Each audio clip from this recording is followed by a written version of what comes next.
Halo, apa kabar? Nama saya Doki, host dari podcast 40 Talks. Podcast yang berisi cerita hati dari kami-kami yang berusia middle age. Kenapa 40 Talks? Dan kenapa cerita hati? Well, karena rata-rata para middle age baik pria maupun wanita yang berusia 40 tahun ke atas itu, waktunya sudah tersita oleh kegiatan kantor dan rumah.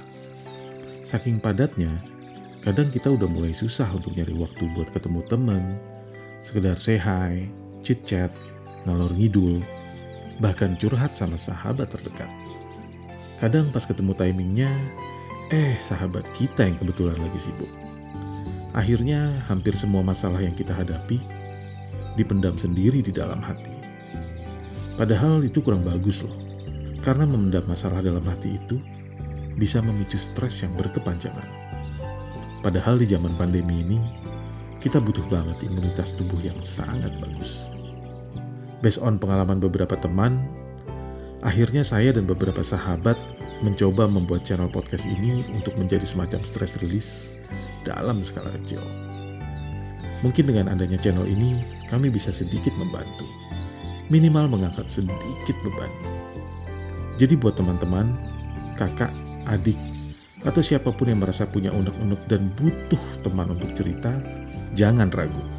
Langsung aja kirim email ke kami di 40talks@gmail.com. fortytalks@gmail.com. Saya ulang ya. fortytalks@gmail.com. By the way, kalau kamu ngerasa kamu gak terlalu jago untuk nulis, tenang. Kamu bisa rekam voice note di HP kamu. Terus kamu tinggal kirim voice note itu ke email kita. So, gak usah pakai lama lagi, yuk kita mulai cerita kita di episode kali ini.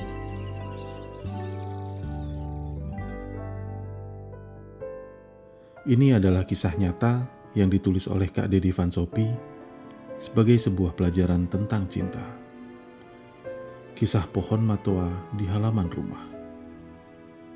Ada satu pohon matoa tumbuh di halaman rumahku.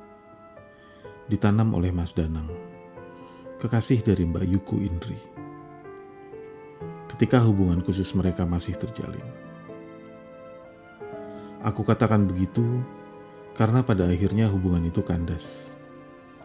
Sama-sama cinta, tapi tidak bisa sama-sama. Mbak Yuku kurang mendapat restu dari ibu Mas Danang. Alasannya sederhana, firasat yang kurang baik. Tadinya Mas Danang mau nekat, tapi Mbak Yuku menolak.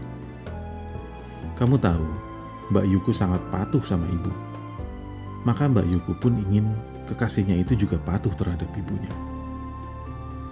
Tidak akan ada penyesalan untuk sebuah keputusan yang diambil dengan pertimbangan restu dari ibu, kata Mbak Yuku sambil tersenyum.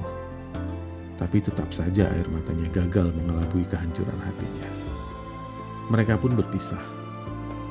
Sebelum langkah terakhirnya, Mas Danang menyampaikan satu hal. Pohon matoa itu boleh kamu tebang, kecuali kalau dirimu masih mau mengingatku.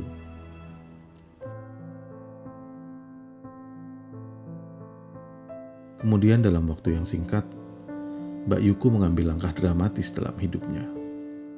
Menerima perjodohan dengan pria yang masih terhitung saudara jauh, dan memiliki asal-usul yang sangat baik. Mbak Yuku sama sekali tidak mengenal calonnya sebelum ini. Apalagi cinta, belum ada sama sekali. Mbak Yuku berharap dapat mencintainya pada suatu saat, walaupun perlahan. Dan yang terpenting adalah, kedua orang tua memberi restu dan dorongan. Waktu pada kenyataannya memang memiliki daya sembuh. Begitu juga daya bunuh. Tapi daya itu bekerja sangat lamban, sehingga keduanya memberikan rasa sakit yang berkepanjangan. Maka menikah adalah jalan Mbak Yuku untuk sembuh, dengan cara paksa, tanpa menunggu kesiapan hatinya. Mbak Yuku lalu menempuh hidup baru, berkeluarga, meninggalkan Pemalang, pindah ke Kerawang. Semua pintu masa lalu ditutup rapat-rapat. Hanya satu yang ia biarkan tumbuh, pohon matoa yang ada di halaman itu. Ia ingin kami tetap merawatnya. Alasannya sederhana. Matoa adalah pohon langka, hanya ada di Papua. Manfaatnya jelas tak terbilang, terutama untuk pengobatan. Kami yang di rumah percaya, terlebih Mbak Yu lulusan farmasi. Gelap sirna, lalu berganti sinar. Jika selalu ada cerah sesudah badai, maka badai itu pasti telah dilaluinya. Sekarang mungkin saatnya memetik kecerahan, buah dari ketegaran. Tapi Tuhan berkehendak lain. Ketika baru menginjak usia 3 tahun pernikahan, Mbak Yuku mengidap leukemia yang pada akhirnya merenggut nyawanya. Mungkin ini yang dimaksud firasat kurang baik oleh Ibu Mas Danang dulu. Entahlah, tidak akan ada yang tahu. Yang jelas, berita kepergian Mbak Yuku tidak pernah sampai ke telinga Mas Danang. Hal ini yang membuatnya terus hidup dalam bayang-bayang.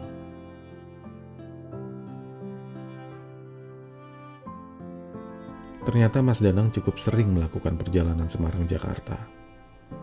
Beberapa kali di antaranya, ia bahkan menyempatkan untuk datang ke rumah kami. Tapi tentu saja tidak pernah sampai masuk. Bahagia hatinya melihat pohon matoa itu tetap ada. Tumbuh sehat dan besar, daunnya rimbun, dan buahnya banyak di mana-mana. Melihat matoa itu, Mas Danang mengira, seperti itulah kehadiran dirinya dalam hati Mbak Yuku. Dibiarkan hidup dan dirawat sebaik-baiknya. Selama bertahun-tahun, matoa itu menjadi sumber semangat dan daya hidup bagi Mas Danang. Suara gesekan daun yang ditiup angin terdengar seperti bisikan Mbak Yuku. Aku masih mencintaimu, Mas.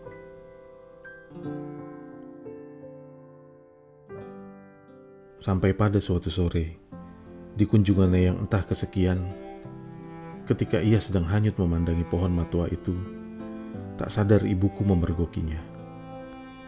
Mas Danang, sapa ibuku terperangah. Mas Danang terkejut. Ia tergopoh mencium tangan ibuku. Dalam, Ibu, saya dari Jakarta, sengaja mampir. Ibu sehat? Ibuku bergetar menatap Mas Danang yang sangat disayanginya itu. Ketegaran yang ia latih bertahun-tahun, lalu runtuh seketika. Kabeh sehat. Indri sing wis ra ono, Mas. Tangis ibuku pun pecah. Seperti pada hari pertama ia kehilangan Mbak Yuku. Dan pada Mas Danang, ia seperti melihat sebuah senja yang gemilang dengan warna-warna keemasan, tiba-tiba menjadi mendung yang paling gelap dari yang tergelap. Mendung yang ia harap segera menjadi hujan, agar ia bisa menyamarkan air matanya. Lalu daya hidupnya pun mati, untuk yang kedua kalinya. Mas Danang rubuh di kaki ibu. Sing ikhlas ya, Mas. Doakan Indri tenang di sana. Kalaupun gak bisa dilupakan, kenang saja saat bahagianya, bukan saat kehilangannya. Biar Mas juga bisa tenang, kata ibuku sambil sesenggukan.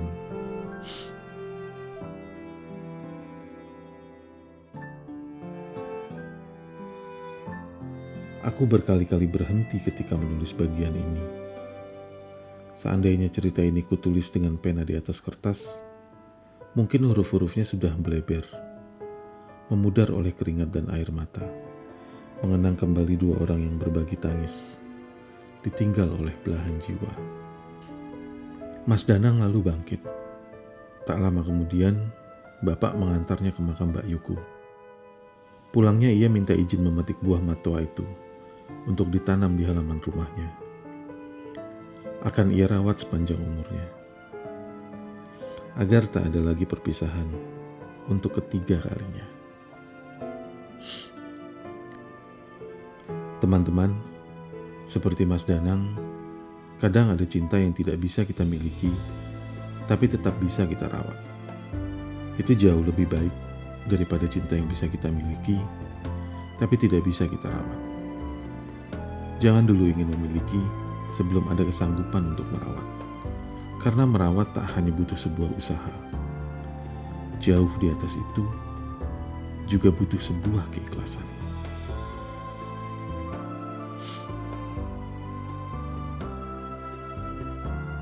Sampai bertemu di episode selanjutnya.